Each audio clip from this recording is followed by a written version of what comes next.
Hürmetli vatandaş, bugünkü leksiyimize başlaymayız. Leksiyede Sıdıka Rozu, Washington'dan sözdeyimiz. Bugünkü İslah İşkimeğini 26. ilişkinci ayının 7. günü ettik şembe. Atigen bir tayarlıgan materyallarımdan, leksiyelerimden vakti ütüp ketkendek bundak mı emez? Tuyuksuz yani bir haber yetip geldi vatandaş. Evvel gitmiş onundan başlaylı.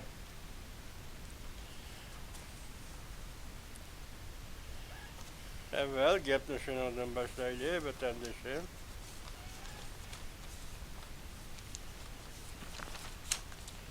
Bu haber nime dese biz çünkü silahı nime sözlük insanlarda var o vatandaşım. Bu haber nime dedisiniz çünkü sözlüğün haberimiz. Amerika Koşmuş Ştatları Prezidenti Donald Trump'a Cumhurbaşkanı Reisi Xi Jinping telefonda sözleşti degan bir hikoya sizlarga hikoyat qilib bergan edik. Bugun yana shunga munosabatlik masalan esinglarda bor. O'tgan yili 12 oyda Amerika Qo'shma Shtatlari Tayvanga harbiy qurol-yarog' sotib berishda 1 milliard 110 milyon dollarlik. Shundaq o deymiz, sanni men tuzuk chiqarolmayman Xitoy tilidan. Meni kechiringlar. 12. ay ketdi, hozir 1. ayni tugudi deylik, 2. ayning 7. kuni yetib kelganda yana Amerika Qo'shma Shtatlari prezidenti Donald Trump hukumati Tayvanga yana harbiy qurol-yarog' sotib berishni qaror qilibdi. Bunun işi de bu kadın vatanperver. Belgelik raketa sistemisi bu sisteme havadan müdafaa görüş. Raketadan müdafaa görüş sistemisi. Ötken yıl 13 günde setip vermekçi boğan bu sisteminin işi de şu vatanperver bağımı yok. Benim haberim bulmaptı keçirinler. Bugün en şu vatanperver markalık raketadan koşkan halde 4 türlü harbiy qurol-yarog' sistemisini Tayvanga setib berish loyihasi hozir ma'qullandı, yoki o'ttirib qo'yildi plan dedi. Shuningga yarasha Andijon Kompartiyasi va Beijing hukumatining norozilik bildirganlik. Avval shundan boshlaydi. Prezident Donald Trump derhal o'zgarib oldi. Beijing qattiq ogohlantirish berdi. Mavzuli xabar 2. ayning 7. kun Vanvetor betida e'lon qilindi. Xabar mundaq boshlandi. Pul muomala gazeta ko'plagan xabardor kishilarning so'zlaridan naql keltirib, mundaq ko'rsatdi. Amerikada yana bir qatim Tayvanga harbiy qurol-yarog' sotib berish loyihasi planlanmoqda. Vatanperver belgilik raketa sistemisini öz içine algan köp yürüyüşleşken harbiy qurollar sistemisini bakatem Tayvanga yana setib berdi.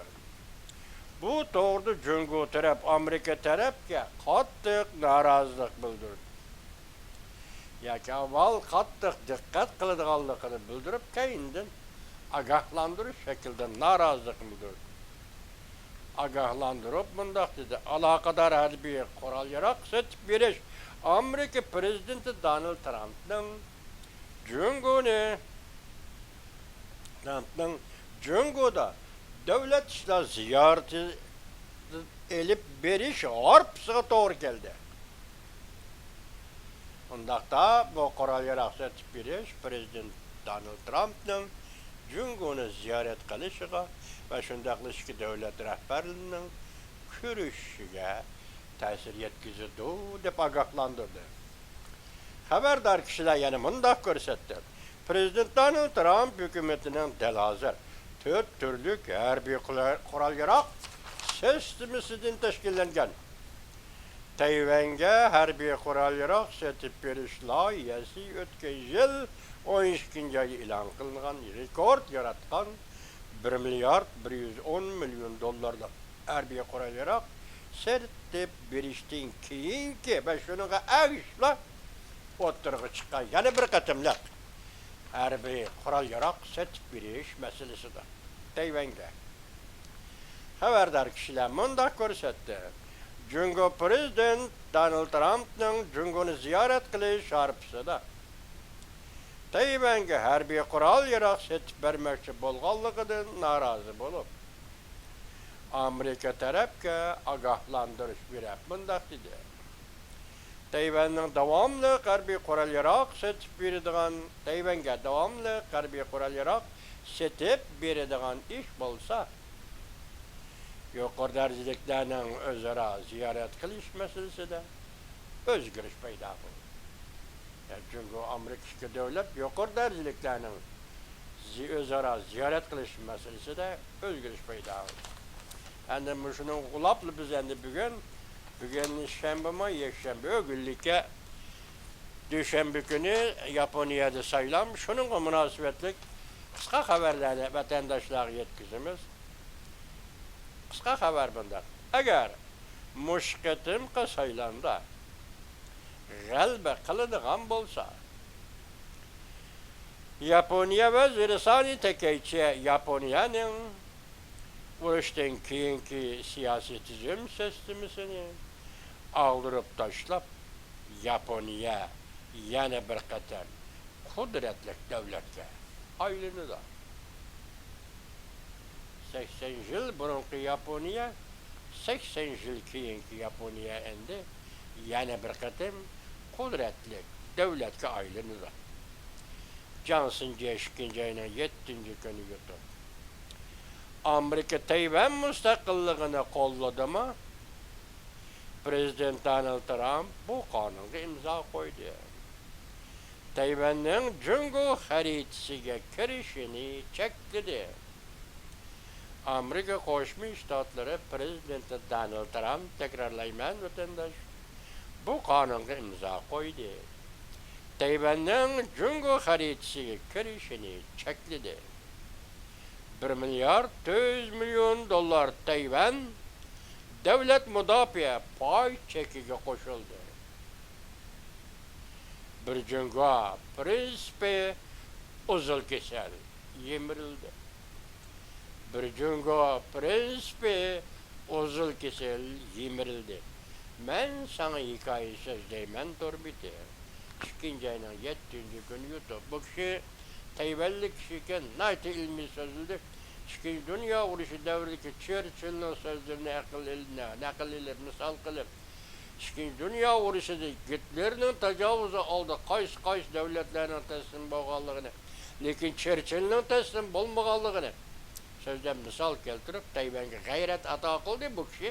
Tayvanlik kishi, lekin maqomini ko'raman, Amerika Qo'shma Shtatlari prezidenti Donald Trump yana bir qonun imzo qo'ydi. Buningda Tayvanning Jungoning xaritasiga kirishini chekladi.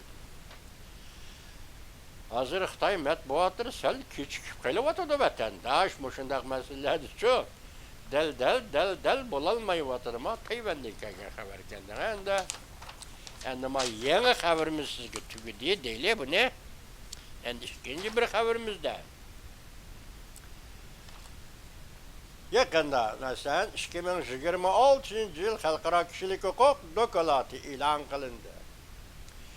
Beijing ichki tashqi jihatda o'qituvchilarni bostirib, so'z, matbuot erkinligi va diniy e'tiqod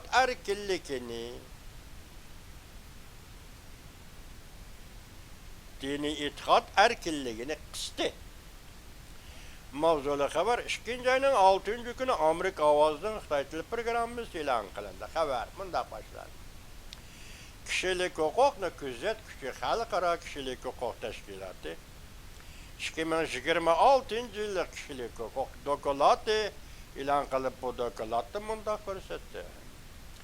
Jungo hukumati 2025-yili davlat ichidagi bostirishni cho'nqurlashtirish bilan billa o'qituvchilarni bostirish vositalarini chet ellargacha kengaytib, so'z, matbuot erkinligi, fuqarolar jamiyati, oz sonli millatlar va chet ellardagi tanqidchilarga texmi qattiq besim ishlatdi.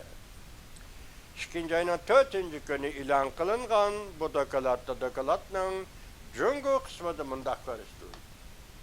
Xi Jinpingning rahbarligida Jungo doiralari ideologiyada birdeklik niyaki. Çünkü Kompartiyasiga samimiy sodiq bo'lishini ta'kidlab, mamlakat miqyosida fuqarolarning erkinligini bo'g'ib tashladi. Xi Jinping rahbarligidagi Jungo kun sayin ashaddiylashgan kishilik huquq xotirasi yaratdi. Erkinlikni bostirishni kengaytdi. Chunqurlashtirdi. Kishilik huquqni kuzatuvchi xalqaro kishilik huquq tashkiloti Osiyo bo'limining muavin mudiri Mao Yang dokladda shunday ko'rsatdi. Dokladda bunday ko'rsatildi. Jungo hukumati Şinjan'da mustamlik Uyg'uristonda Uyg'urlar Tibetlarga qattiq tizginlash siyosatini yo'l qo'ydi. Diniy e'tiqodni chekladi, so'z matbuotni chekladi. Kuzatuvchi tashkiloti bunday ko'rsatdi. Jungo aloqador taraflar qonun loyiha turg'izib, ideologiyalik tekshirishni va madaniyatni assimilyatsiya qilish siyosatini qonunlashtirishga urindi. Bu millatlar o'ltiraqlashgan oilalarda sistemlik bostirishni jiddiylashtirdi. Dokladda bunday ko'rsatildi. Tibetda Jungo hukumati davomli yuqori besimli siyosat yurgizib, assimilyatsiya qilish tadbirlarini majburlab yurgizib, Tibet tili va Tibet madaniyatini davomlashtirgan maktablarni taqadi. Dokladda Şinjan to'g'risida, mustamlik Uyg'uriston to'g'risida bunday ko'rsatdi. Jungo hukumati Şinjanda mustamlik Uyg'uristonda 2016-yildan boshlab insoniyatga qarshi jinoyat sodir qilib keldi. Doirlar Uyg'urlarning kundalik harakatlarini, jumladan diniy e'tiqod faoliyatlarini chekkadan oshgan terrorizmni harakat bilan bir tayoqda haydadi. Jazolash xarakterlik vositalar orqali Uyg'urlarni assimilyatsiya bo'lishga zorladi. Uyg'urlarni Jungo Kompartiyasiga sodiq va itoatmand fuqaro bo'lishga zorladi. Dokladda yana bunday ko'rsatildi. Jungo hukumati Hong Kongda bostirish harakatlarining tarjisini o'rnatdi. Endi baydidoq vatandaşqa Yaponiyaga oid leksiyalarni anglaysizlar. Birinchi leksiya deylik, qisqacha leksiya Jungo Kompartiyasi Yaponiyaga qaratgan sirak to'pini eksport qilishni cheklashni bu qatam qo'yibdi. Bunun ma'nosi nima desangiz, Xitoy ilgariligida vatandaş Xitoy ilgarilik. Saylam, bilet tashlaydigan saylam. Parlament bilet tashlaydi, u parlamentda Yaponiya Erkin Demokratlar Partiyasi yuqori ovozga erishish kerak. Shuningdek, Sani Tekaychi xonim titrab tura oladi. Qudratli doim o'tirib chiqadi hozir. Yuzli shunday ketyapti. Dalmi shunday chaqda sirak to'pa eksport qilishni Yaponiyaga chek degan birinchi oyda Jungo endi qo'yib o'tish degan gap, saylanma ta'sir ko'rsataman demoqchi. Xitoy pitchayligining, Xitoy pit ko'zligining bir xil isbotisidan. Seni sirak to'pang nima qildi hozir Yaponiya dengiz ostida elib bo'ldi. Butun insoniyat paloni yillargacha shiltalaydigan sirak to'pini Yaponiya hozir dengiz ostida ichib bo'ldi. Buni shunday deylik, qo'yaylik. Beijingning o'zi sanitiya, Beijingning o'yinlari mag'lubiyat bilan oxirlashdi. Bu ayolga chekilg'ili bo'lmaydi. Mavzuli xabar 2-oyning 7-kuni Vanvitor betida e'lon qilindi. Xabar bunday boshlandi. Jungo Yaponiya munosabatida zo'r xabarlar o'tirg'i chiqdi. Gerçi Beijing doiralari birinchi oyda Yaponiyaga eksport qilgan 2 xil xom ashyoni cheklash buyrug'ini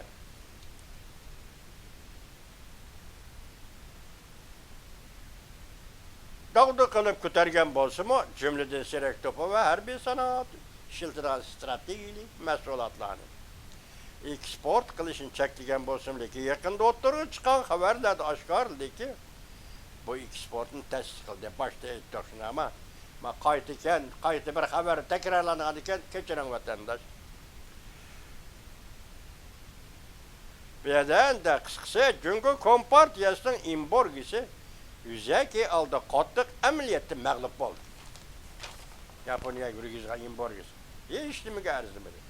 Bu kıtım çünkü teşe pal işi qalğal.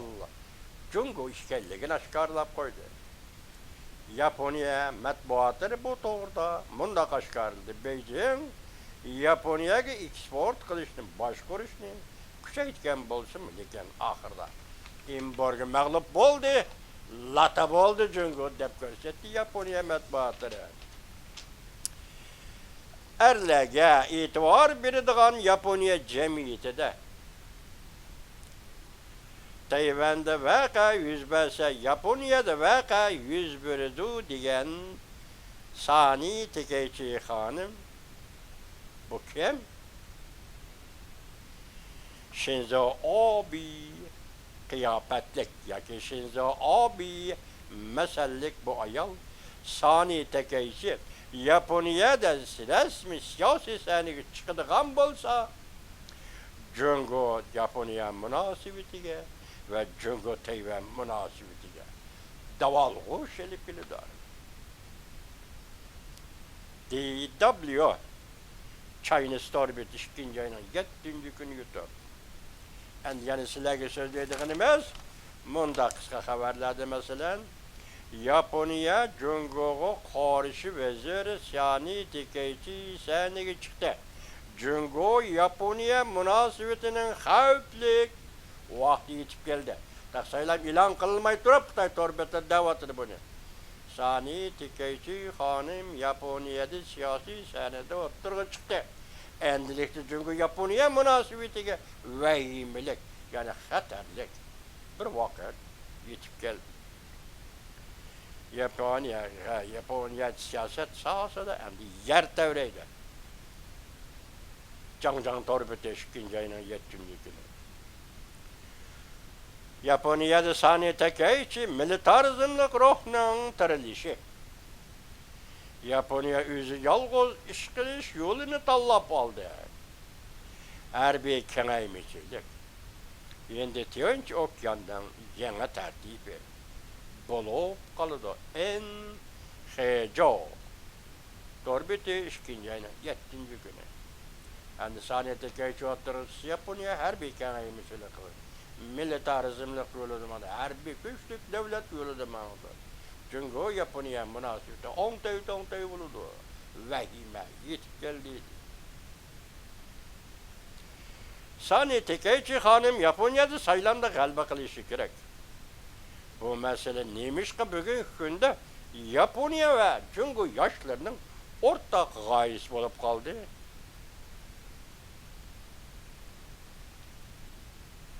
Dunga torbita 2. ayının 7. günü yutar. Görüp ettiğinler vatandaşlar vaziyet müşkil mana. Jungo ile Tayvan, Jungo ile Yaponiya oturuşki vaziyetken. Endi yana bir ziddiyetli küreş yetip geldi. O nima? Junanhay, Jawun Yuşan'ı tuttu. Liu Jilli'ni tuttu. Hazır ular Nazarbent'te qayyada hech kim bilmaydi. Biroq tunugin dedi, xalq vakillar qurultayi bularning xalq qurultayiga vakil bo'lish salohiyatini elib tashlamadi. Jungoning qonuni bo'yicha hatto xalq vakillar qurultayi siyosiy kengashga a'zo bo'lgan kishilarni vazifa muddati ichida qo'lga olishga bo'lmaydi degan qonun bor ekan. Lekin Xi Jinping vazifa muddati ichida Zhang Yushan'ı qo'lga oldi, Liu Jili generalni qo'lga oldi. Demak, birinchi bo'lib Xi Jinping o'zi tuzgan qonunga o'zi qarshi harakat qildi. Endi hozir xalq vakillar qurultayi buni qaror qildi. 3. ayning 1. kuni ata qurultay ochildi. Qurultay ochildi. Bular salohiyatlik vakil. Nazarbanddan chiqarilib qurultay qatnashtiriladi qanday? Bunun reis Xi Jinping yol qo'yamda qanday? Biroq Xinhuashi onun kerim Mambao deydigan to'r batlarning hammasi o'zining fikrida ching turib, Xi Jinping'in meydanı yakılıp ifade bildirdi. Demek hazır partiye matbuattır Rımıvan yoki Xinhuaxi hazır özünün gipini çıngtırıp Xi Jinping'ni qo'lladı degan gap. Xalq vakillar qurultayining doimiy komiteti bu 2 nafar kishining qurultayga a'zo bo'lish salohiyatini saqlab qoldi degan gap. Bu kurash 3. ayda oldimizda qurultayda qanday davomlashadi? Masalan, tuguni mana shu yerda. Biroq ekan Janfeng Shiko bugun yanimizda tanka Beijingga ajab kir plan bo'ldi tanka. Xitoyning tankisi shunchalik tank ekanda talay qatim dedik bugun yana shuni deyotdi. Mesela Janfeng tanki kirdi Beijing ko'chalariga. Deydi bu yerda harbiy ishlar, harbiy o'zgarish mumkin debdi bugun. Yuz berish mumkin debdi Janfeng Shiko. Onun yangi xabar sizlarga yetkazib qo'yay vatandoshlar. Bugungi vaziyatimiz mana shunday bo'ldi endi. Asosligi yana qurol sotib berish bahonasi bilan Prezident Donald Trumpning bu qatim Junguni ziyorat qilishining oldini elib yoki to'sqinlik qilamdi. Beijing taraf buni bilgili bo'lmaydi. Biroq tuningi xabarimiz sizlarga nima dedik? 3-oyning 9-kuni bu qatam saylamda cho'qim g'alaba qiladigan Yaponiya vaziri Sani Takaichi Washingtonni, Oq saroyni ziyorat qiladi dedi. Men nima shu masalalar qiziqib shuna so'zlab ketaman ey do'stim. Men shu leksiyani boshlagan kundan boshlab bir jumlani degan davomli takrorlab keldim. Millat masalasi, rayon xarakterlik masalalar bu cho'ng davlatlar o'rtasidagi masala. Xuddi bugungi Ukrainadek, xuddi bugungi G'azodek. Bu masalalarning hammasi cho'ng davlatlar o'rtasida hal bo'ladigan masalalar vatandoshim. Şu devletler hal qiladi bu ishni. Sening, mening u yerdagi o'taqdi bu deb qo'riq gap. Qo'riq gap bu ishni cho'ng davlatlar hal qiladi. Shunga biz Amerika Qo'shma Shtatlarining siyosiy qayerdan boshlanib, qayerga bo'libmi Prezident Donald Trump ning tashqi siyosiy qayerdan boshlanib, qayerga shunga diqqat qilib vatandoshlarga shuni so'zlab beryapmiz. Andın bu vaziyet qandoq, bu taraqqiyot qandoq kelyapti, izchil kelyapti. Mantiqiy kelyapti. Amerikaning davlat siyosiyat tarixiy mantaqiylik bilan davomlashyapti. Buning oqibati Jungo Kompartiyasi halok bo'lishi kerak. Hozir dedi-ku, Tayvanni Jungoning xaritasiga qo'shib berishga bo'lmaydi. Mana shunday gap, vatandosh, shunday gap.